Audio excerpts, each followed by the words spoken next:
नाजरीन, शेरी और अरसलान का मंसूबा एक हद तक कामयाब हो चुका होता है। अरसलान जो फिजा को हासिल करने के लिए अपनी मां के साथ मिलकर एक खतरनाक खेल खेल रहा होता है। सुफियान के सामने ये साबित करने की कोशिश करता है कि वो जिस लड़की से मोहब्बत करता था और जिस लड़की ने इसे धोखा दिया वो कोई और नहीं बल्कि जायशा है। सुफियान जो अरसलान के बदले हुए रवैये की वजह से पहले ही परेशान होता है, बार बार इससे जानने की कोशिश करता है कि आखिर क्या वो जायशा और सुफियान की शादी से खुश नहीं है, लेकिन अरसलान हर बार खामोशी इख्तियार कर लेता है। वो कोई जवाब नहीं देता। यही खामोशी सुफियान के दिल में हजारों सवालात को जन्म दे देती है और वो सोचने पर मजबूर हो जाता है कि आखिर वो लड़की कहीं जायशा ही तो नहीं। जल्दी पर तेल डालने का काम फिर से शेरी और अरसलान करते हैं, क्योंकि वो जानते हैं कि अब सुफियान के जहन में सिर्फ एक ही सवाल गर्दिश कर रहा है कि आखिर वो लड़की कौन है। इसीलिए वो एक नया मंसूबा बनाते हैं। अरसलान अपनी माँ के पास आता है और इसे बताता है कि वो जायशा से मोहब्बत करता था, लेकिन भाई की खातिर इसने खामोशी इख्तियार कर ली। इसके मुताबिक जायशा ने भी लालच में आकर सुफियान को अहमियत दी। हालांकि जब सुफियान यहाँ नहीं थे तो वो इससे मोहब्बत करती थी, लेकिन जैसे ही सुफियान वापस आया है जायशा ने अपनी तमाम तवज्जो उसकी तरफ कर ली है और अरसलान को मुकम्मल तौर पर नजरअंदाज कर दिया। यही वो अल्फाज होते हैं जो सुफियान के दिल में गहरा असर छोड़ देते हैं। इसके पैरों तले से जमीन निकल जाती है और वो ये मानने लगता है कि वाकई ही जायशा ने इसे धोखा दिया है। जैसे ही सब लोग जायशा के घर शादी की तारीख तय करने के लिए जाते हैं, सुफियान के चेहरे पर अजीब सी खामोशी छाई होती है। वो बिल्कुल भी खुश दिखाई नहीं दे रहा होता।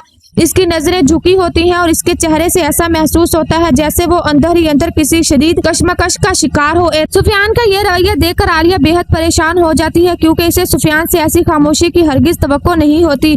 दूसरी तरफ जायशा भी सुफियान के बदले हुए अंदाज को महसूस कर लेती है और समझ जाती है कि जरूर कोई ऐसी बात है जो सुफियान के दिलो दिमाग को बेचैन किए हुए है। उधर सुफियान अपने वालिद हामिद से कह देता है कि इन्हें शादी में इतनी जल्दी नहीं करनी चाहिए और इसे कुछ वक्त चाहिए। यही बात हामिद के लिए परेशानी का सबब बन जाती है।